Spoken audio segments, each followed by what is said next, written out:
Good evening, brethren. I'm taking this week's Bible study in place of Mr. Laux.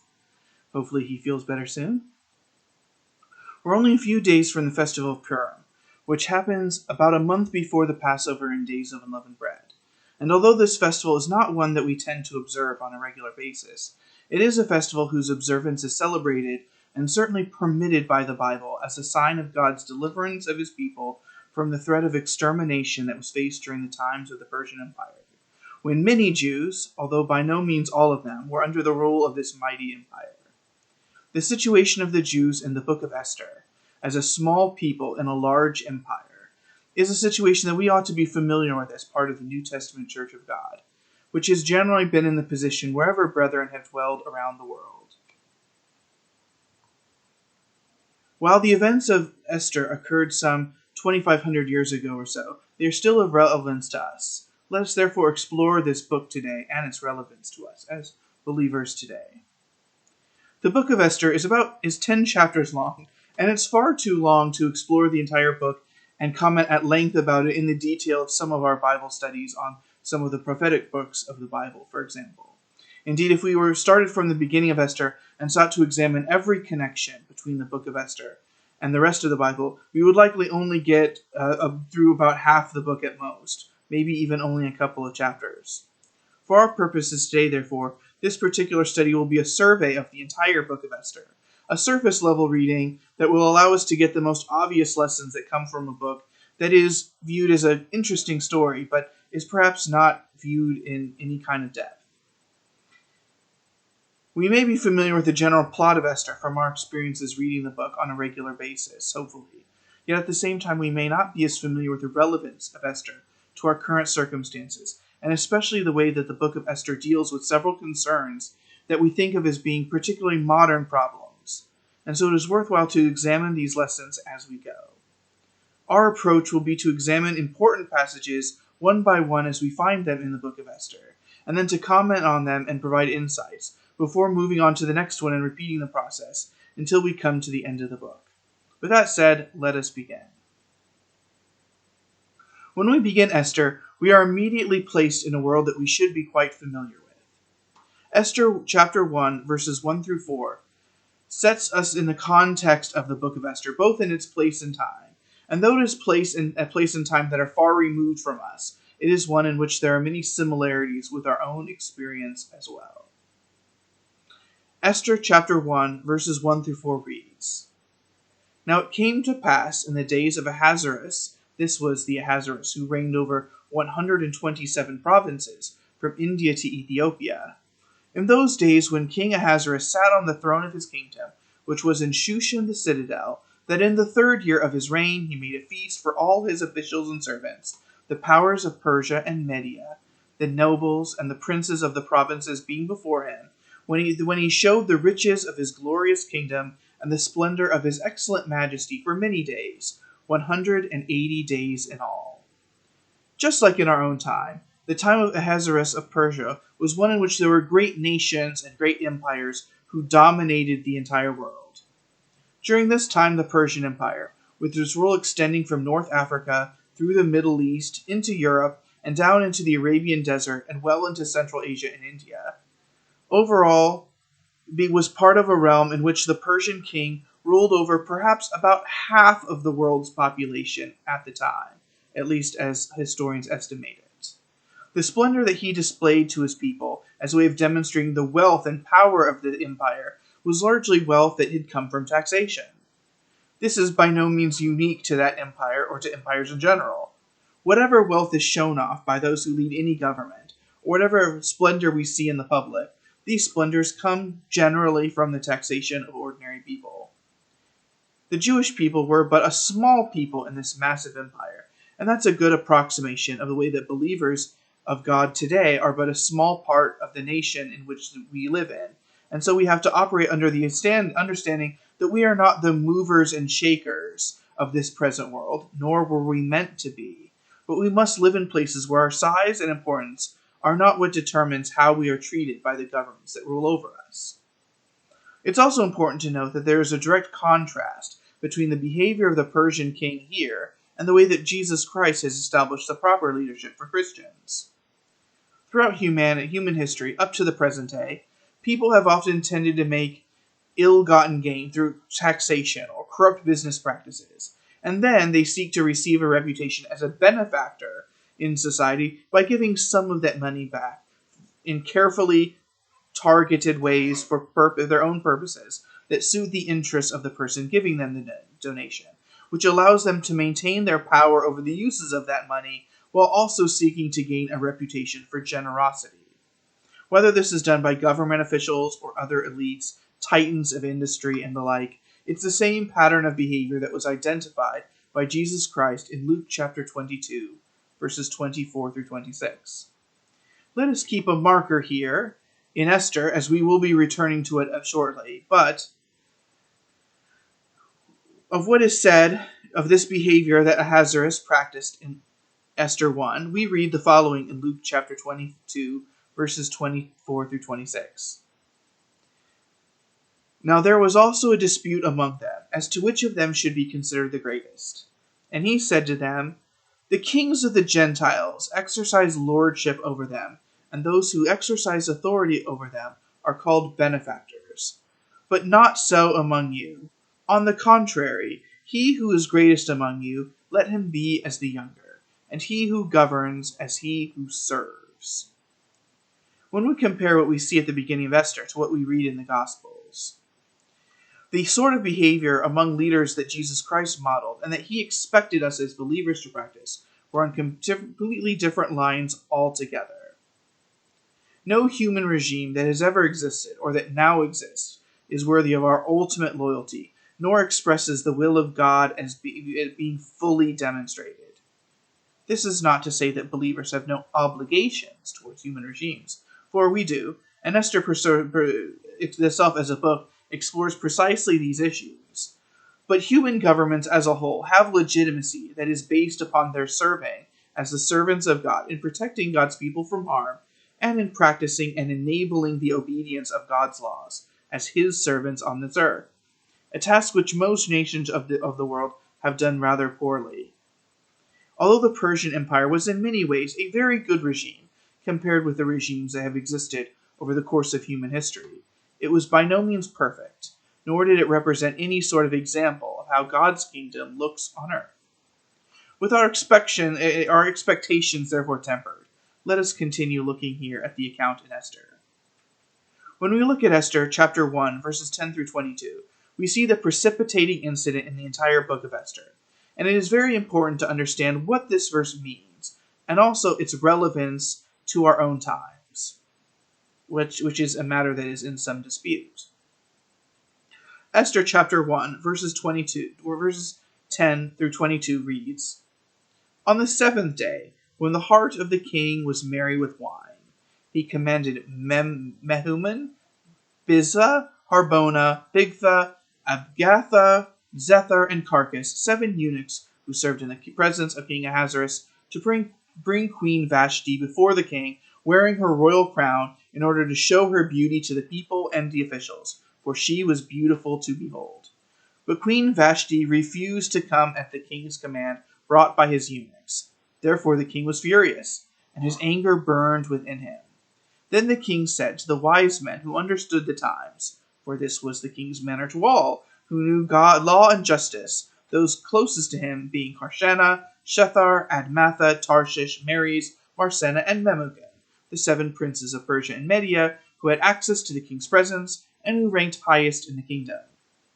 What shall we do to Queen Vashti, according to law, because she did not obey the command of King Ahasuerus brought to her by the eunuchs? And Memucan answered before the king and the princes, Queen Vashti has not only wronged the king, but also all the princes and all the people who are in the provinces of King Ahasuerus. For the queen's behavior will become known to all women, so that they will despise their husbands in their eyes, when they report, King Ahasuerus commanded Queen Vashti to be brought in before him, but she did not come. This very day the noble ladies of Persia and Media will say to all the king's officials that they have heard of the behavior of the queen. Thus there will be excessive contempt and wrath. If it pleases the king, let a royal decree go out from him, and let it be recorded in the laws of the Persians and the Medes, so that it will not be altered, that Vashti shall come no more before King Ahasuerus, and let the king give her royal position to another who is better than she. When the king's decree which he will make is proclaimed throughout all his empire, for it is great, all wives will honor their husbands, both great and small. And the reply pleased the king and the princes, and the king did according to the word of Memucan.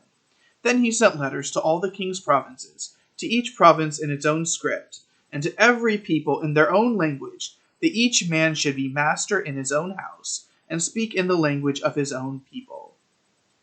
There are a lot of elements of this particular passage that may strike the contemporary reader, especially the contemporary female reader, with some serious thoughts. As a single man who is never married, I neither have the competence nor the inclination to discuss either King Ahasuerus or Queen Vashti as behaving as an ideal husband or wife ought to behave, nor to discuss what relevance this particular passage has to how husbands and wives should or should not behave to each other. That task I leave to others. That said, there are aspects of this passage that are still worthy of discussion from a historical perspective, even setting aside the strongly anti-feminist tone and content of this passage.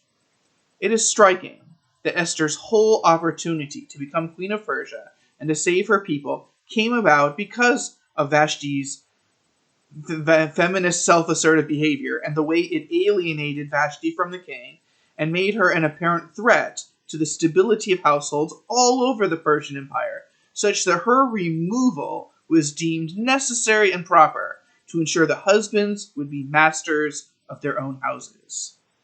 The book of Esther consistently points out that Esther is a very different sort of queen and a woman to Vashti, and so we have to come to grips with what made Vashti rejected by the king, to understand what it is that Esther brought to the position herself, and how she operated within constraints that prevented her from asserting herself directly, and a great many of the lessons of Esther relate to how it is that Esther chose to behave in order to win the favor of others, that serve as useful reminders of how people are to operate, especially in ways in which other people are in power and control over them.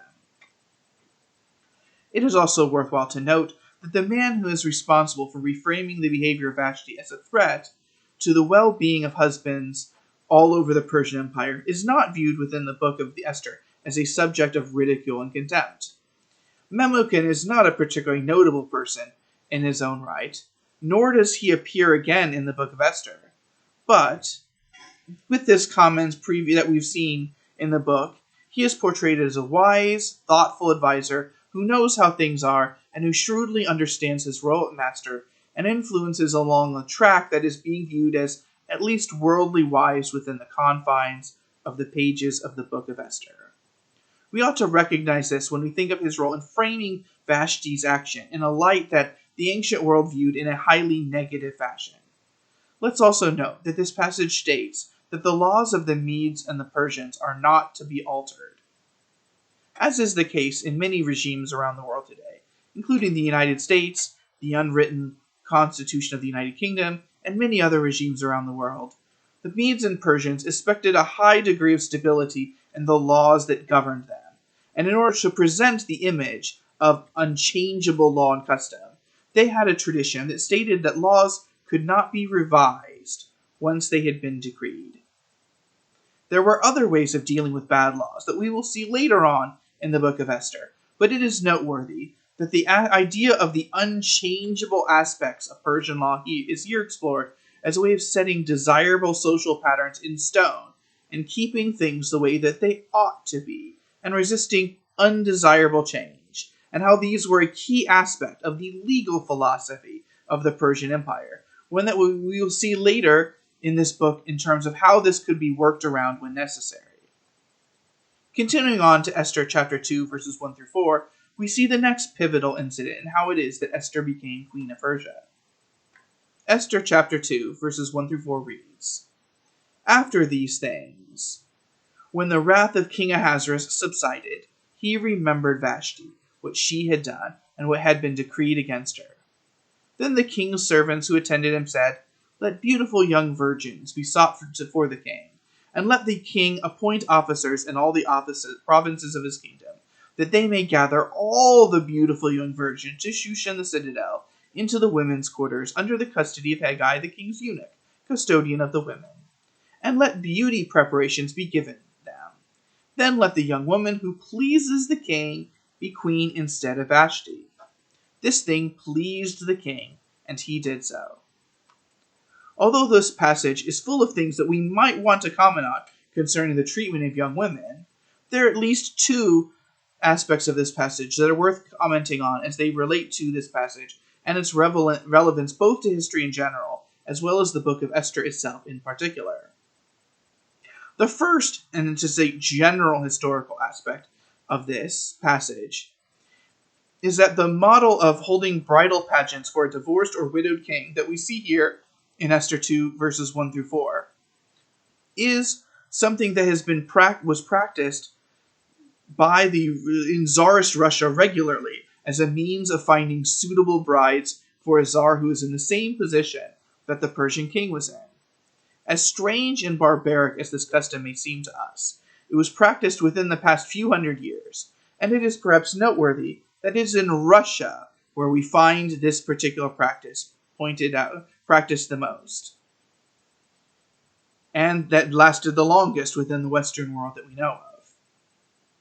The second aspect to note about this passage is that twice in these 4 verses, as if to emphasize the point, the focus of this whole procedure of finding a bride for the Persian king was to please him. His wife was to please him above all else. Her being beautiful and chaste was also included as desirable, but her being pleasing is of the utmost importance here. The fact that this framing of a woman and her obligations pleased the king suggests that it was known and accepted around the palace that the way to influence the king of Persia was to be pleasing to him. People can be pleased both by those who are good and by those who are evil.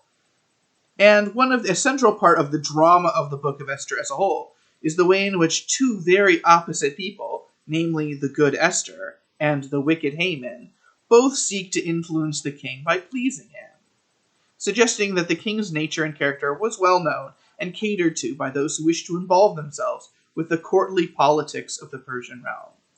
Whether or not this is just is a different matter altogether, but it is the way things worked, and people understood this and acted accordingly. Let us continue on to see how it was that Esther found herself caught up in this bridal pageant, and how it was that she behaved while in this particular system. Esther chapter 2, verses 5 through 18 tells us that story.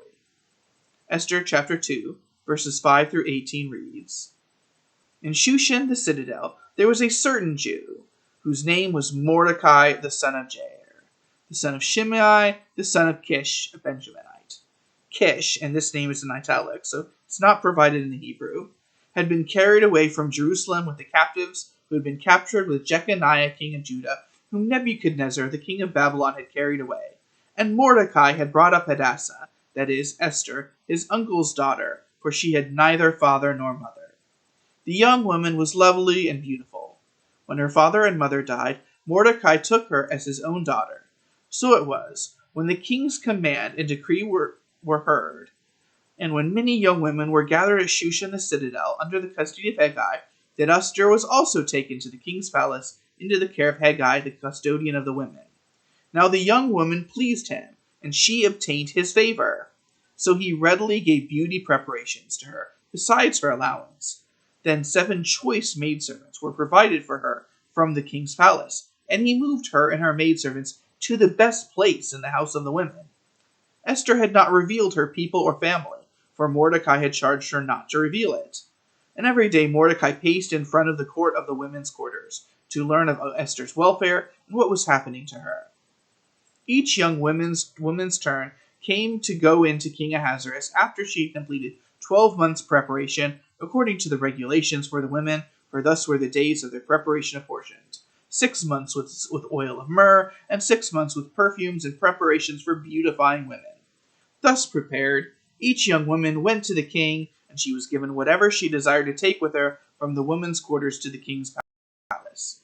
In the evening she went, and in the morning she returned to the second house of the women, to the custody of Shashgaz, the king's eunuch who kept the concubines. She would not go into the king again unless the king delighted her in her and called for her by name. Now when the turn came for Esther, the daughter of Abihail, the uncle of Mordecai, who had taken her as his daughter, to go into the king, she requested nothing but what Hegai, the king's eunuch, the custodian of the women, advised. And Esther obtained favor in the sight of all who saw her. So Esther was taken to King Ahasuerus into his royal palace in the 10th month, which is the month of Tebeth, in the 7th year of his reign. The king loved Esther more than all the other women, and she obtained grace and favor in his sight more than all the virgins. So he set the royal crown upon her head and made her queen instead of Vashti. Then the king made a great feast, the feast of Esther, for all his officials and servants. Then he proclaimed a holiday in the provinces and gave gifts according to the generosity of a king. This is a long passage, and it says a lot, but there's only a few aspects that we will comment about here in more detail. For one, let us note that the book of Esther frames the origin of Esther and her cousin Mordecai as being descended from the house of Benjamin. If the Kish and Shimei being referred to here are referring to the other better-known figures in the Bible, then what we see is that Esther was herself a relatively close relative of King Saul. That is to say, a first cousin several times removed, maybe even many times removed. This will become more important later on as we note the aspect of unfinished business that Esther involves relating to a much older incident in the Bible relating to the rather relevant subject of genocide and ethnic cleansing and the Bible's views on it, which is of relevance to the book of Esther itself as well as to our own times. We will not comment on this matter at this time, only bring it up because we will be talking about it in more detail later. It is also important to note in this context as well that Esther had not revealed that she was a Benjaminite among the people of the house of Judah, although Mordecai himself did not hide his ancestry, and those who observed Mordecai's close concern with his cousin and foster daughter would have been able to put the two and two together had it been brought up at a later point by someone else. For the moment, though, at least, Esther's identity was a secret, but it was a secret that was constantly in danger of being discovered, and that will have key elements to the drama that is to follow. It is possible that Esther would have been rejected as queen for her background had it become widely known, but since it was not, she was judged for her own outer and inner beauty and was seen as very acceptable as a queen. And it is to that inner beauty that I would like to return now. The passage here that we just read explicitly contrasts the behavior of Esther with that of Vashti. While Vashti alienated those she came across, including the king and his counselors, Esther won over the favor of everyone around her. Although she was an orphan, a position that in both the ancient and modern world tends to make one vulnerable to abuse and exploitation, she had the loving care of her beloved cousin that allowed her to grow up into a wonderful young woman. And it was her ability to win over those around her that was particularly key in her becoming queen. She won the favor of the king's eunuch Hegai, who is custodian of the women, to the point where he gave her a special place and special beauty preparations, as well as the care of additional servants than were normally allotted to the ordinary women who were involved in this bridal pageant. Moreover, Esther listened to Heggai's advice and only asked for needful things, thus winning favor with the king as well. With such a combination of a pleasing way about her, a willingness to accept wise counsel, and her own natural beauty, Esther was able to win over the king and to be announced as queen in Vashti's place, thus allowing her to be able to save her people from the threat that was soon to come. It is at this point that while Esther is establishing her place as queen of Persia, that Mordecai is establishing his own reputation as a loyal servant of the realm as well. We see this in Esther chapter 2, verses 19 through 23. Esther chapter 2, verses 19 through 23 reads, When virgins were gathered together a second time, Mordecai sat within the king's gate. Now Esther had not revealed her family and her people, just as Mordecai had charged her, for Esther obeyed the command of Mordecai as when she was brought up by him. In those days, while Mordecai sat within the king's gate, two of the king's eunuchs, Bigthan and Teresh, doorkeepers, became furious and sought to lay hands on King Ahasuerus. So the matter became known to Mordecai, who told Queen Esther, and Esther informed the king in Mordecai's name. And when an inquiry was made into the matter, it was confirmed, and both were hanged on a gallows, and it was written in the book of the Chronicles in the presence of the king. Let us note what happened here. Mordecai's place at the king's gate, where he was able to communicate easily with his cousin and check up on how she was doing, allowed him both the ability to continue to give wise advice to his dear cousin, but also to see what was going on in the gate around him. When two eunuchs sought to overthrow the king by taking advantage of their position as doorkeepers, key members of the king's security team, Mordecai was able to inform on them, and was recorded as the source of the information, which, when properly verified and confirmed, led to the capital punishment of the treasonous doorkeepers, which showed Mordecai as a loyal servant of the crown and someone who was worthy of recognition and praise. This recognition and praise would be delayed, though, until its appropriate time, as such things often are. It is only now, at the beginning of the 3rd chapter of Esther, that the peaceful rise of Esther and Mordecai is confronted with a threat not only to their position, but to their survival and to the survival of God's people as a whole. We see this threat and its focus in the person of one Haman in Esther chapter 3, verses 1 through 6. Esther chapter 3, verses 1 through 6 reads, After these things, King Ahasuerus promoted Haman, the son of Hammedatha the Agagite, and advanced him and set his seat above all the princes who were with him. And the king's servants who were within the king's gate bowed and paid homage to Haman, for so the king had commanded concerning him. But Mordecai would not bow or pay homage. Then the king's servants who were within the king's gate said to Mordecai, Why do you transgress the king's command? Now it happened, when they spoke to him daily, and he would not listen to them, that they told it to Haman, to see whether Mordecai's words would stand. For Mordecai had told them that he was a Jew. When Haman saw that Mordecai did not bow or pay an homage, Haman was filled with wrath. But he disdained to lay hands on Mordecai alone, for they had told him of the people of Mordecai. Instead, Haman sought to destroy all the Jews who throughout the whole kingdom of Ahasuerus, the people of Mordecai. It's interesting that we are told nothing of what led Haman to win the favor of King Ahasuerus. Unlike the careful and detailed description of Esther's winning combination of beauty and graciousness, we are nowhere told of the specific occasion that allowed for the rise of Haman.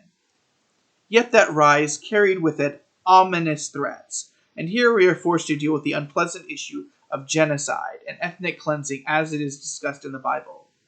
This relates to a matter of unfinished business that both Mordecai and Haman are deeply sensitive to. Just as it is worthwhile to note that Mordecai and Esther are referred to as being descended from Kish, of the family of Saul, so too it is noteworthy that Haman is described as being an Agagite, which appears to indicate his being the descendant of the royal house of Amalek, which was not quite entirely destroyed by the house of Saul. Let's hold a marker here in Esther 3, and then return to the old business and discuss the judgment of God upon Amalek in 1 Samuel chapter 15, verses 1 through 9. 1 Samuel chapter 15, verses 1 through 9 reads, Samuel also said to Saul, The Lord sent me to anoint you king over his people, over Israel. Now therefore, heed the voice of the words of the Lord. Thus says the Lord of hosts, I will punish Amalek for what he did to Israel, how he ambushed him on the way when he came up from Egypt. Now go and attack Amalek, and utterly destroy all that they have, and do not spare them, but kill both man and woman, infant and nursing child, ox and sheep, camel and donkey. So Saul gathered the people together and numbered them in Telaim, 200,000 foot soldiers and 10,000 men of Judah. And Saul came to a city of Amalek and lay in wait in the valley. Then Saul said to the Kenites, Go, depart, get down from among the Amalekites, lest I destroy you with them. For you showed kindness to all the children of Israel when they came up out of Egypt. So the Kenites departed from among the Amalekites. And Saul attacked the Amalekites from Havilah all the way to Shur, which is east of Egypt. He also took Agag, king of the Amalekites, alive, and utterly destroyed all the people with the edge of the sword. But Saul and the people spared Agag and the best of the sheep, the oxen, the fatlings, the lambs, and all that was good, and were unwilling to utterly destroy them. But everything despised and worthless, that they utterly destroyed. For Saul's refusal to obey God's commandment to utterly wipe out and destroy the Amalekites, Saul was rejected as king over Israel by God. We see in Esther the result of disobedience in not fully wiping out those who have a genocidal hostility against Israel. Those who have not repented of their hatred of Israel, when treated with mercy, merrily seek another occasion where they may succeed the next time, having been thwarted in present in their evil plots to wipe out God's people from the face of the earth. Such people deserve extermination. Those who wish to destroy God's people bring upon themselves the just judgment of destruction, upon themselves and their own people. This is a problem that God's people have had to deal with on a recurring basis, because there is an often misguided humanitarian belief that it is wrong for certain peoples and cultures to be wiped out completely, whereas we can see here and in places around the world that where people are raised with a desire to destroy the people of God, to push them into the sea, to cremate them in ovens, or otherwise extirpate them from the earth. Such people are a constant threat to the survival of God's people and to his promise that there will always be a remnant of his people on this earth to bless the peoples of the earth, who treat his people with kindness. The time of Esther is one of those times when it was necessary to deal with the hostility of those who were, as Haman was, deliberately set upon the destruction of God's people as a whole by drastic measures. And we will see in the rest of this book how drastic those measures were. Let us see what the threat that Haman provided looked like in Esther chapter 3, verses 7 through 15. Esther chapter 3, verses 7 through 15 reads, In the first month, which is in the month of Nisan, in the 12th year of King Ahasuerus, they cast pur, that is, the lot, before Haman to determine the day and the month, until it fell on the 12th month, which is the month of Adar. Then Haman said to King Ahasuerus, There is a certain people scattered and dispersed among the people in all the provinces of your kingdom. Their laws are different from all other peoples, and they do not keep the king's laws. Therefore it is not fitting for the king to let them remain. If it pleases the king, let a decree be written that they be destroyed, and I will pay 10,000 talents of silver into the hands of those who do the work, to bring it into the king's treasuries. So the king took his signet ring from his hand, and gave it to Haman, the son of Hammedatha the Agagite, the enemy of the Jews. And the king said to Haman, The money and the people are given to you, to do with them as seems good to you. Then the king's scribes were called on the 13th day of the first month, and a decree was written according to all that Haman commanded, to the king's satraps, to the governors who were over each province, to the officials of all people, to every province according to its script, and to every people in their language. In the name of King Ahasuerus it was written, and sealed with the king's signet ring. And the letters were sent by couriers into all the king's provinces, to destroy, to kill, and to annihilate all the Jews, both young and old, little children and women, in one day, on the 13th day of the 12th month, which is the month of Adar, and to plunder their possessions. A copy of the document was to be issued as law in every province, being published for all people, that they should be ready for that day. The couriers went out, hastened by the king's command, and the decree was proclaimed in Shushan the citadel. So the king and Haman sat down to drink, but the city of Shushan was perplexed. While we may judge that Mordecai had been a bit provocative not to bow down in the presence of Haman, we can see from Haman's behavior that they both understood that the stakes were higher than just the relationship between two servants of the Persian king, but were about the survival of God's people in a world where evil rulers could rise up and seek their destruction, as is the case here. Even so, despite the grim nature of the threat faced by the people of God in this time, there were clear indications of God's providence directing events nonetheless, even at this early stage. Let us first note that the lot fell on the last month of the year, giving Mordecai and Esther the time that they would need to thwart Haman's evil plans. Let us also note that when Haman made his entrance into the story and began his threats to God's people, Esther and Mordecai had already established themselves as loyal members of the Persian royal establishment, giving them the institutional power that they would need to overcome Haman's threat to their survival. It is also noteworthy that the Jewish people also had the goodwill of the people of the Persian Empire as a whole, and especially that of the city of Shushan. However negatively Haman framed the people of God, and we will come to that soon, the Jews were known for being good neighbors to those around him, and that goodwill kept the people of Persia from being gleeful executioners of the people of God, reminding us of the importance of keeping a good reputation with those around us as being decent and neighborly people who it is worth having and keeping around. We ought to be especially sensitive, though, to the central claim of Haman that justified his effort to destroy the people of God in his time, as it is a charge that we remain vulnerable to this day. Haman alleges that the Jewish people were scattered and dispersed within the Persian Empire. So too, we as believers are scattered and dispersed among the countries where we live. Haman claims furthermore that the Jews obey different laws, and because of this difference in obedience, they did not deserve to live. The same could easily be said about us. We are disobedient to laws, or seek exemption from the enforcement of those laws which contradict God's laws, and we show our opposition to laws which seek to prevent us from speaking out against those behaviors in society at large that are contrary to the laws and ways of God as expressed in His Bible. Those who hate God's laws and God's people to the extent that Haman does, and such people do exist in our present world, may easily determine that we too, on the grounds that we are loyal to the kingdom of God and not the nations of this world, and that we obey the laws of God in opposition to the laws and ways of man, are similarly not fit to survive.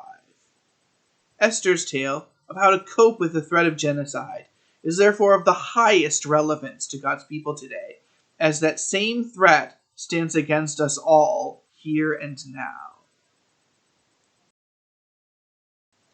Esther is really the crisis point of the entire book of Esther, and it is worth reading in its entirety and commenting upon.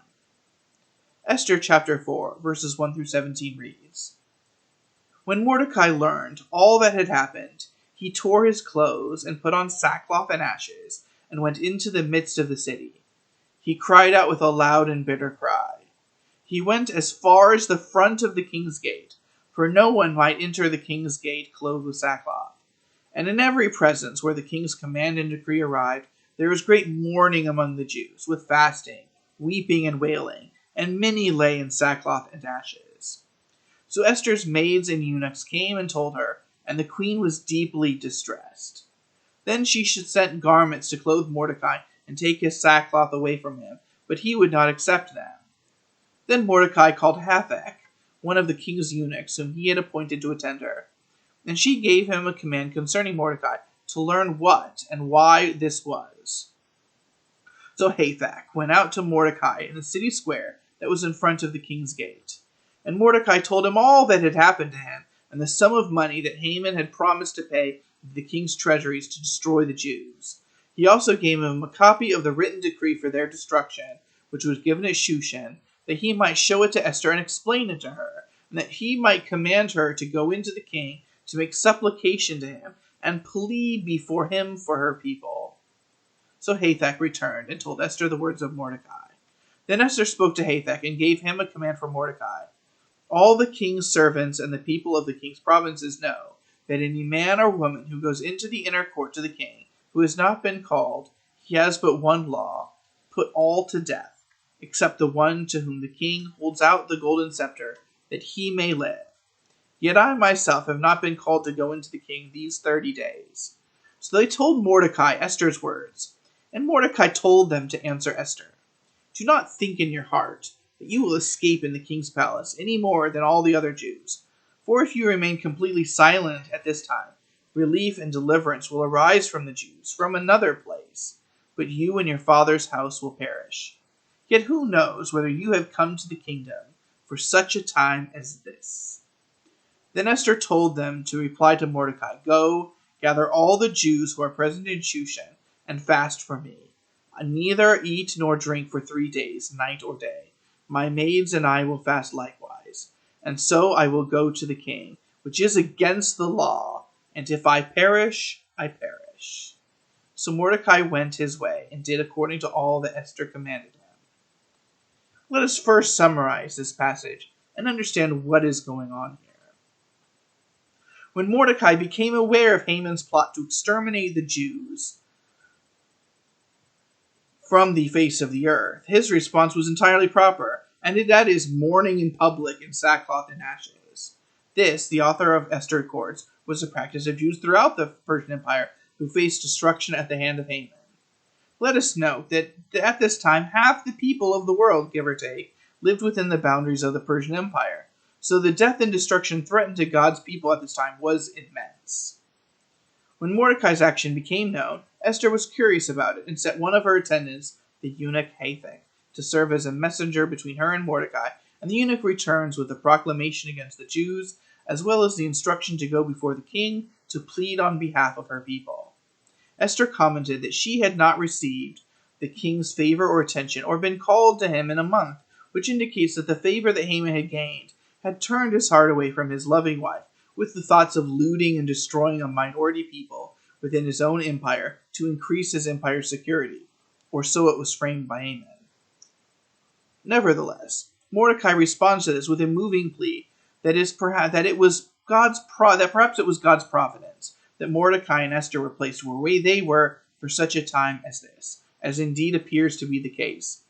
And so Esther responds with a request for Mordecai and the Jews of Shushan to fast and pray for 3 days, after which she will endanger her life by going to the king without being summoned, to accept, if need be, death, for the sake of preserving God's people alive.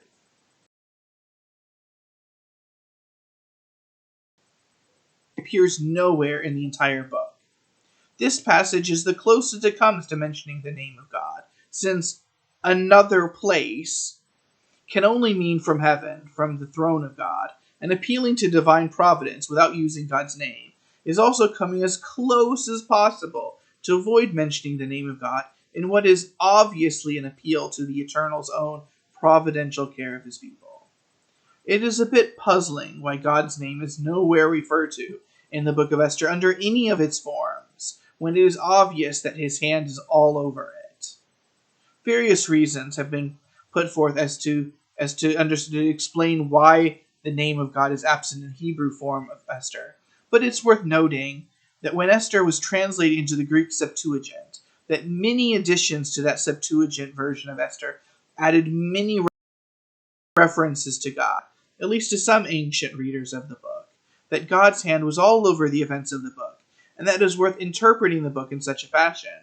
Although it is striking that the author of the book, as we read it in Hebrew, chooses not to mention the name of God, even while making it absolutely clear that he directed all that happened within the book.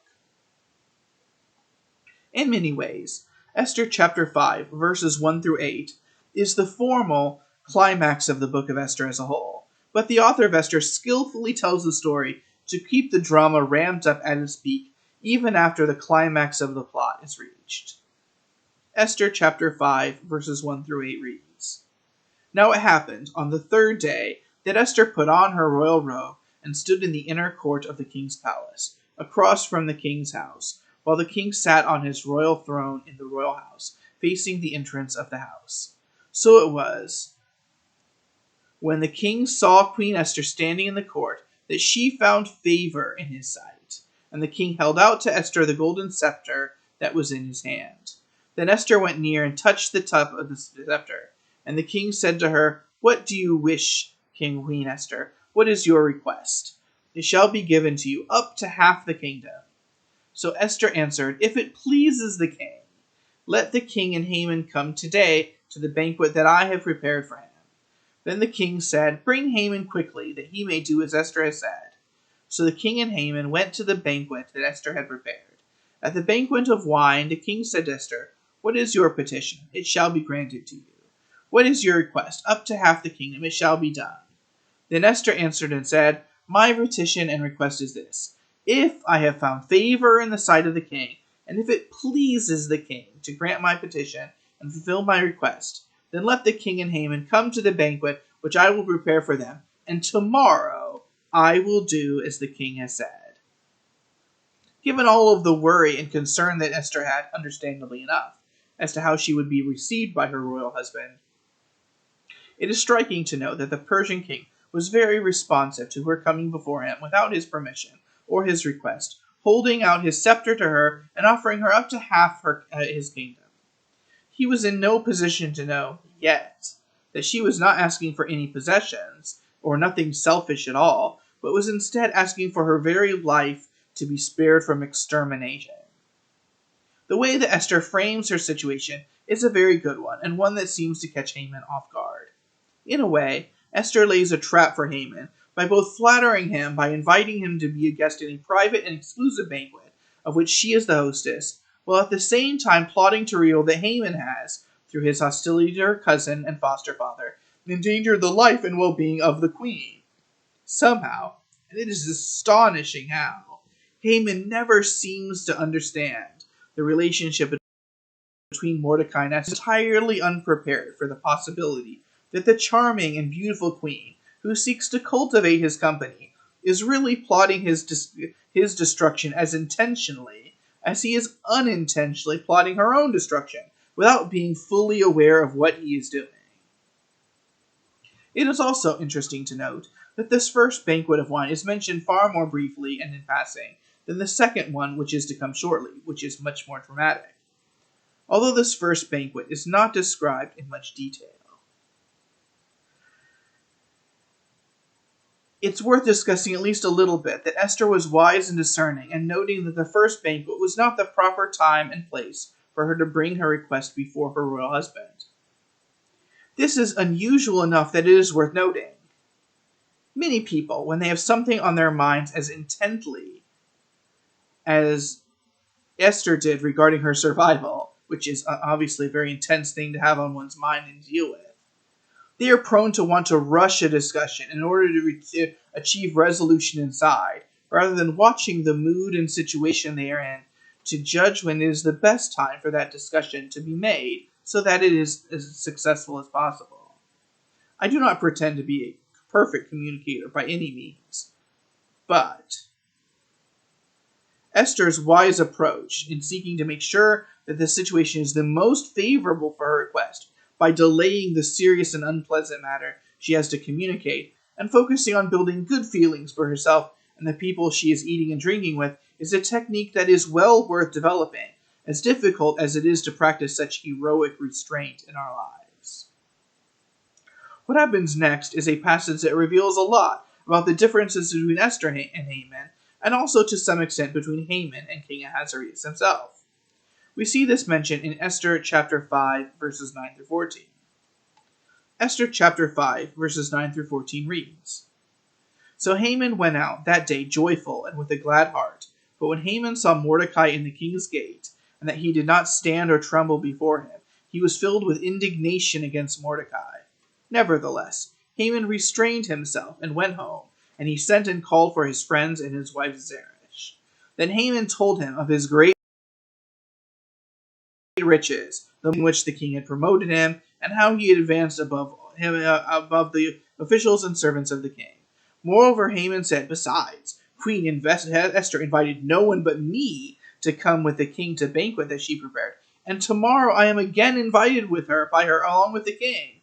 Yet all this avails me nothing, so long as I see Mordecai the Jew sitting at the king's gate.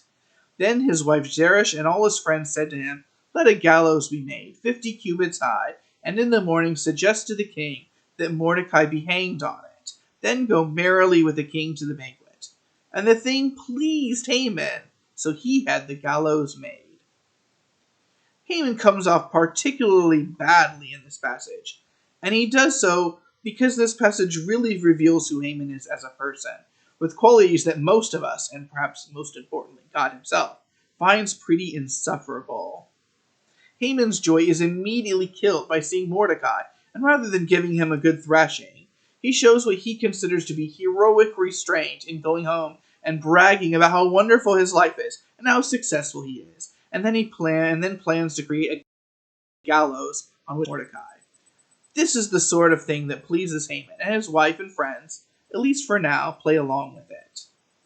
We may in our contemporary age be a bit harsh on the Persian king for finding the thought of marrying a beautiful, chaste, and agreeable young woman as being pleasing in his sight, but it is surely vastly worse that Haman finds the thought of impaling a righteous man on top of a tall stake to be exposed before the public in shame and agony to be pleasing in his sight. Ultimately, King Ahasuerus finds pleasure in good and finds it worth honoring and appreciating others who are around him, while Haman comes off as a selfish boor who finds it necessary to brag and gloat and plot for his own ambitions and his own success, for without sufficient care for serving others besides himself. That distinction is enough to separate a good, if imperfect, king from one of the notable historical villains of the entire Bible. Immediately after this, we see one of the most memorable and, at least to me, fitting chapters in all of Scripture. Here we see the masterful timing of God at work. We see a king troubled by his thoughts of what his beloved queen might be pondering in her heart to request from him. And we find a concern with honoring those who are worthy of honor and seeking to cultivate virtue in the populace, all in a way that brings Haman into mourning for having to be bearer of the bad news for him, that Ahasuerus' thoughts and behavior have turned decisively from a willingness to bargain over the loot of the innocent Jews that was to be stolen from them while they are exterminated, to thinking how he may honor those who served him loyally and thus far without reward.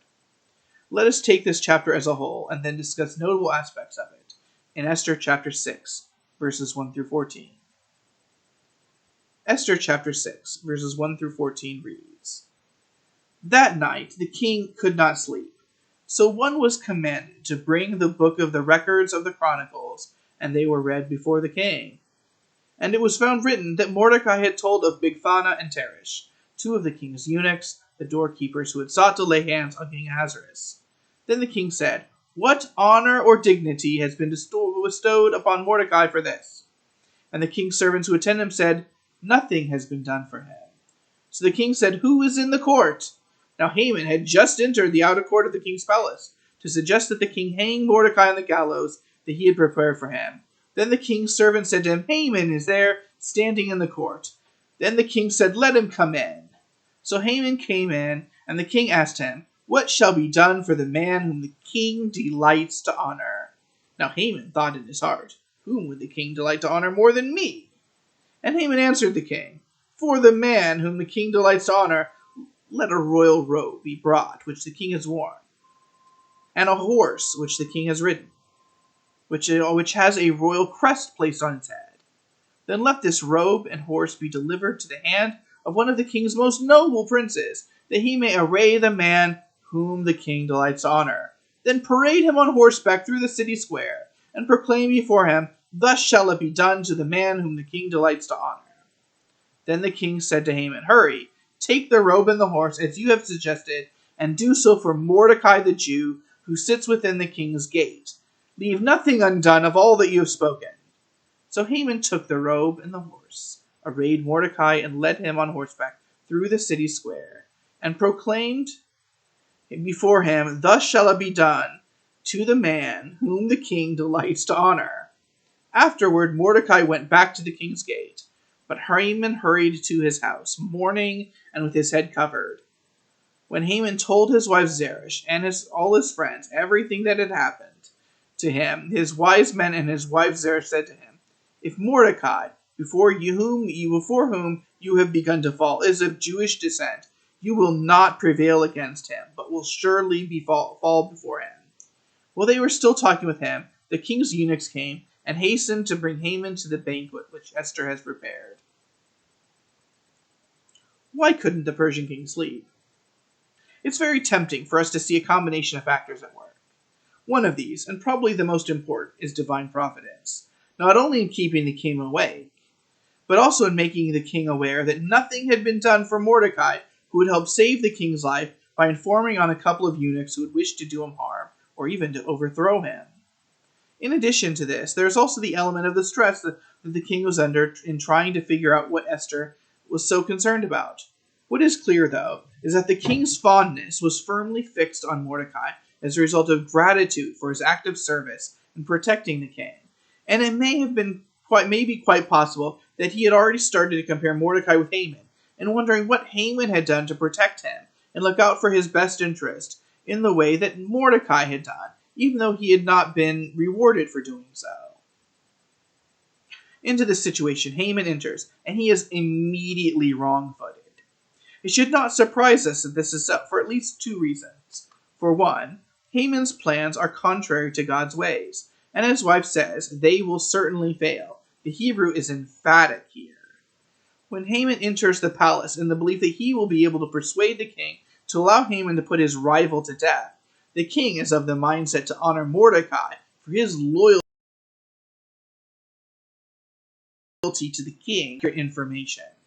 He is already facing the disadvantage that he is not aware of the queen's close connection to Mordecai and does not realize that he has made her a deadly and powerful enemy. And now he faces the further disadvantage in that he doesn't realize that the king doesn't want to kill Mordecai, but instead wants to honor him so that others may be encouraged in ways that are beneficial to the well-being of the king, such as by informing the government of treasonous plots so that they may be stopped before they succeed.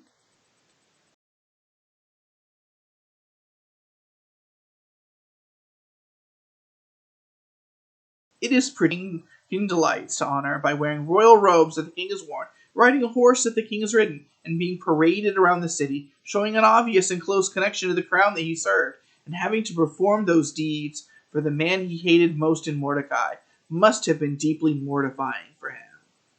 While he sought to console himself in the thought that he had a wonderful banquet with the queen to look forward to, we know, as readers, that the mortification of Haman was not finished yet.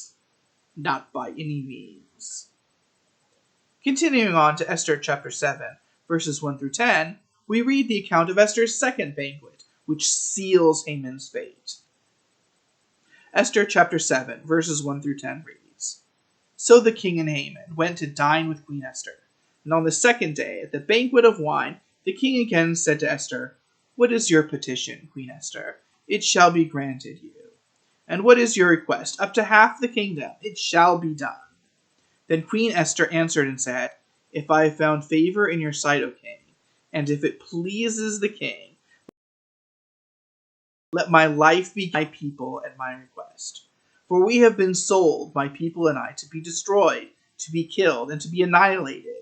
Had we been sold as male and female slaves, I would have held my tongue, although the enemy could never compensate for the king's loss. So King Ahasuerus answered and said to Queen Esther, Who is he, and where is he who would dare presume in his heart to do such a thing? And Esther said, The adversary and the enemy is this wicked Haman. So Haman was terrified before the king and queen. Then the king arose in his wrath from the banquet of wine and went into the palace garden. But Haman stood before Queen Esther, pleading for his life, for he saw that evil was determined against him by the king.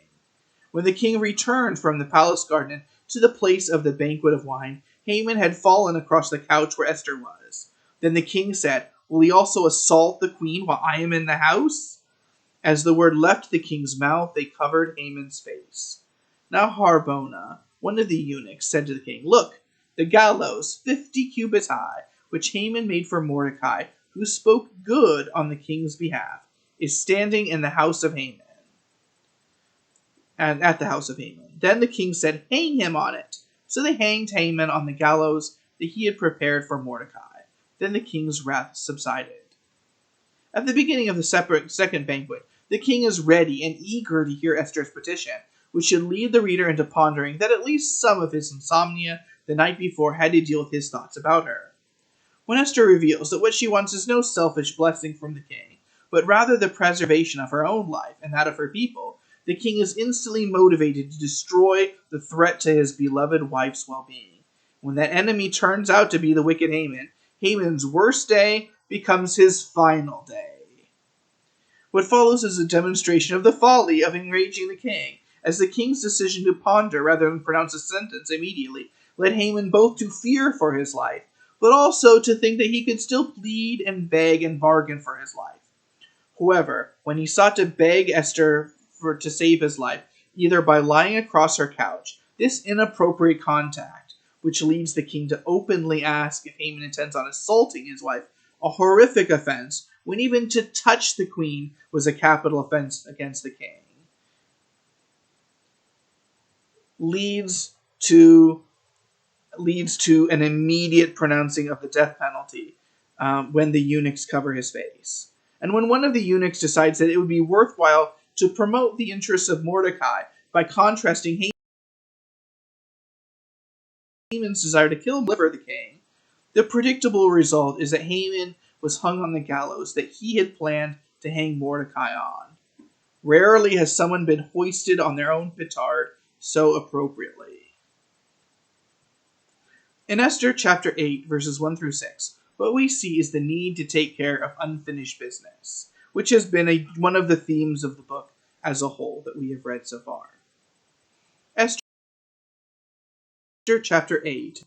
On that day, King Ahasuerus gave Queen Esther the house of Haman, the enemy of the Jews. And Mordecai came before the king, for Esther had told how he was related to her.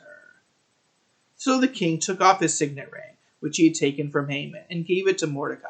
And Esther appointed Mordecai over the house of Haman. Now Esther spoke again to the king, fell down at his feet, and implored him with tears to counteract the evil of Haman the Agagite, and the scheme which he had devised against the Jews. And the king held out the golden scepter towards Esther. So Esther arose and stood before the king and said, If it pleases the king, and I have found favor in his sight, and the thing seems right to the king, and I am pleasing in his eyes, let it be written to revoke the letters devised by Haman, the son of Hammedatha the Agagite, which he wrote to annihilate the Jews who are in all the king's provinces. For how can I endure to see the evil that will come to my people? Or how can I endure to see the destruction of my countrymen? Just as the conflict between Haman and Mordecai and Esther was an example of unfinished family business, which this passage alludes to with the reminder that Haman was an Agagite, so too the threat of genocide is unfinished business in the book of Esther. How is the threat to the people of God going to be resolved, given that the laws of the Medes and Persians do not change? Esther 8 tells us how the decree against the Jews could be dealt with based on the inability to amend laws and regulations in the world of the Persian Empire.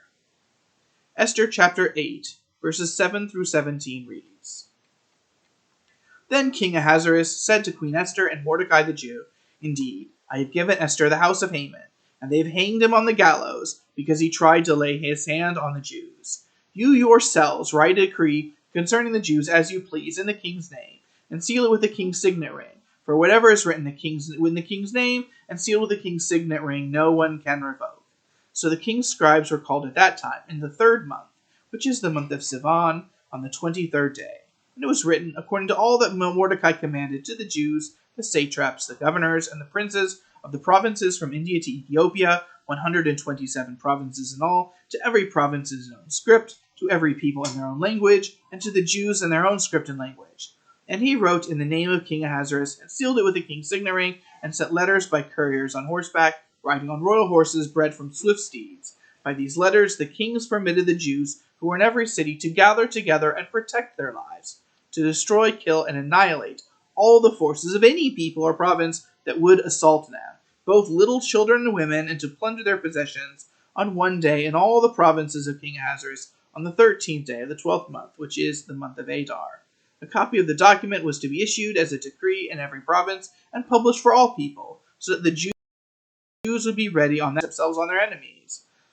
The couriers who rode on royal horses went out, hastened and pressed on by the king's command, and the decree was issued in Shushan the citadel. So Mordecai went out from the presence of the king in royal apparel of blue and white, and with a crown of gold and a garment of fine linen and purple, and the city of Shushan rejoiced and was glad. The Jews had light and gladness, joy and honor, and in every province and city, wherever the king's command and decree came, the Jews had joy and gladness, a feast and a holiday. Then many of the people of the land became Jews, because fear of the Jews fell upon them. This is what seems to be a fairy tale outcome, since the old decree against the Jews could not be revised or abrogated. What was simply done was the promulgation of a new decree that stated that the Jews were permitted to defend themselves against their enemies. The fact that this was the new regulation made it pretty clear that the Persian Empire had changed its views on Jews, and as a result, we can see that people acted accordingly. With Mordecai rising to second in command over the empire and Esther firmly in place as queen, the news got around to the rest of the empire that the Jews were not to be messed with. What follows, interestingly enough, is the first ever mention of the process of conversion, when we see that because of the fear of the Jews, many people became Jews themselves. We might wish for a better motive for these people than fear to prevent their conversion, but it's interesting to note the atmosphere in which we first hear of conversions within the biblical record. While the first part of Esther 9 deals with the violence of Purim and the vengeance that the Jews exercised against their enemies, something that we need to be reminded of little in our own world, where there's a great deal of violence at present.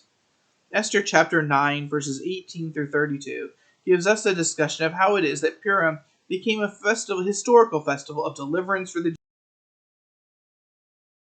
Jews who had Esther chapter 9, verses 18 through 32 reads, "But the Jews who were at Shushan assembled together on the 13th day, as well as on the 14th, and on the 15th of the day they rested, and made it a day of feasting and gladness. Therefore the Jews of the villages who dwelt in the unwalled towns celebrated the 14th day of the month of Adar with gladness and feasting as a holiday, and for sending presents to one another. And Mordecai wrote these things, and sent letters to all the Jews near and far, who were in all the provinces of King Ahasuerus, to establish among them that they should celebrate yearly the 14th and 15th days of the month of Adar, as the days on which the Jews had rest from their enemies, as the month which was turned from sorrow to joy for them, and from mourning to a holiday, that they should make them days of feasting and joy, of sending presents to one another and gifts to the poor. So the Jews accepted the custom which they had begun, as Mordecai had written to them, because Haman the son of Hammedatha the Agagite, the enemy of all the Jews, had plotted against the Jews to annihilate them, and had cast pur, that is, the lot, to consume them and destroy them. But when Esther came before the king, he commanded by letter that this wicked plot which Haman had devised against the Jews should return on his own head, and that he and his sons should be hanged on the gallows. So they called these days Purim, after the name Pur. Therefore, because all of the words of this letter, what they had seen concerning this matter, and what had happened to them, the Jews established and imposed it upon themselves and their descendants, and all who would join them, that without fail they should celebrate these 2 days every year, according to the written instructions and according to the prescribed time, that these days should be remembered and kept throughout every generation, every family, every province, and every city, that these days of Purim not fail to be observed among the Jews, and that the memory of them should not perish among their descendants. Then Queen Esther, the daughter of Abihail, with Mordecai the Jew, wrote with full authority to confirm this second letter about Purim. And Mordecai sent letters to all the Jews, to the 127 provinces of the kingdom of Ahasuerus, words and of peace and truth, to confirm these days of Purim at their appointed time, as Mordecai the Jew and Queen Esther had prescribed for them, and as they had decreed for themselves and their descendants, concerning matters of their fasting and lamenting. So the decree of Esther confirmed these matters of Purim, and it was written in the book. How is it that something becomes a custom? This is what is explored here, the beginning of a tradition. There is no hint in these verses that Purim was a commanded assembly of God, and it is certainly not. But we see that the reminder of God's actions in history to deliver his people from destruction was, as we would expect, an acceptable reason for people to celebrate and to praise him. There is a host of festivals and holidays that we keep in our own calendar, and which have been kept throughout history in various nations, that involve God's working through history of particular peoples and nations. And while these days are not commanded for us to celebrate, they are certainly acceptable for us to celebrate, especially if our celebration includes the elements included here of respecting the history involved with the day, as well as showing gratitude and appreciation to God for intervening in history to protect his people from destruction. We live in a world that is governed by evildoers, and which some of the proudest ambitions of violent and evil people is to do harm to or to destroy God's people, or to make it impossible for us to worship God as He has commanded us. When God intervenes and delivers people from these threats, we all ought to celebrate whenever we can. The book of Esther concludes with a short historical note in Esther chapter 10, verses 1 through 3, about the service of Mordecai, who likely had a major role. Esther chapter 10, verses 1 through 3 reads, And King Ahasuerus imposed tribute on the land and on the islands of the sea. Now all the acts of his power and his might, and the account of the greatness of Mordecai, to which the king advanced him, are they not written in the book of the Chronicles of the kings of Media and Persia? For Mordecai the Jew was second to King Ahasuerus, and was great among the Jews, and well received by the multitude of his brethren, seeking the good of his people, and speaking peace to all his countrymen. And so we conclude a reminder of the power of King Ahasuerus, as well as the greatness to which Mordecai ascended, and also the good that he did for his people. With the record that he had risen to second in command of the Persian Empire, the end of the book of Esther reads like one of the historical books of the Bible, such as 1st and 2nd Kings, with its reference to the books of the Chronicles of the Medes and Persians, and its positive verdict on the moral character of Mordecai as a ruler. What do we take from Esther, though? Do we see Esther as a pleasant, mostly compact story that's full of drama and incident, with a contrast between the virtuous Mordecai and Esther and the immense wickedness of Haman?